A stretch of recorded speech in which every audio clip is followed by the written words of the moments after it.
আপুনি টাউন বিচাৰিলে তো আমি টাউন, কাৰণ ভাৰত চৰকাৰেও আৰবানাইজেশ্যনটোৰ ওপৰত গুৰুত্ব দিছে। আৰবানাইজেশ্যন আমি বিচাৰোঁ, গতিকে আপোনাৰ জিলাখনত যদি 2-3খনো টাউন লাগে, ক্ৰাইটেৰিয়া এটা ফুলফিল কৰে, কিন্তু আমাৰ দিবলৈ কোনো অসুবিধা নাই, সোনকালে দিব পাৰিম।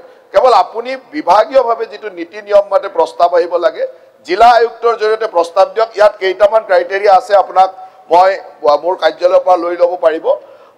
মুখ্যতঃ তাত 10,000 মিনিমাম পপুলেশ্যন লাগিব, 10টা ৱাৰ্ড হ'ব লাগিব, তাত 400 পাৰ্চন পাৰ স্কুৱেৰ কিলোমিটাৰত থাকিব লাগিব। এনেকুৱা যিকেইটা ক্ৰাইটেৰিয়া আছে, এই ক্ৰাইটেৰিয়া কেইটা ফুলফিল কৰিলে আমি টাউন দিয়াত কোনো অসুবিধা নাই। পিছত কেৱল নক'ব টাউন হোৱাৰ লগে লগে কেতিয়াবা ৰুৰেলৰ পৰা পাই থকা সুবিধাবিলাক PMY ঘৰ নাপাব, ৰুৰেলৰ ঘৰ নাপাব, জল জীৱন মিছনৰ আঁচনি নাপাব, এনেকুৱা কিছুমান অসুবিধা হয়। কেতিয়াবা কিছুমান মানুহে টাউনটো আকৌ নিবিচৰা মানুহ আছে, সেইকাৰণে এতিয়া সিদ্ধাৰ্থ দাই গম পাব, সিদ্ধাৰ্থ দাই চাই আছে।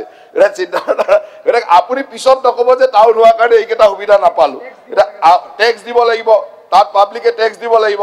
এই গোটেইখিনি কথা চাই আপুনি যি ক'ব, আপুনি যদি বনাব বিচাৰে প্ৰপ'জেলটো মোক দি দিয়ক, মই খুব সোনকালে টাউনখন আপোনাক কৰাই দিম। অধ্যক্ষ মহোদয়, প্ৰশ্নটোৰ আনচাৰ এনেকুৱা নহয়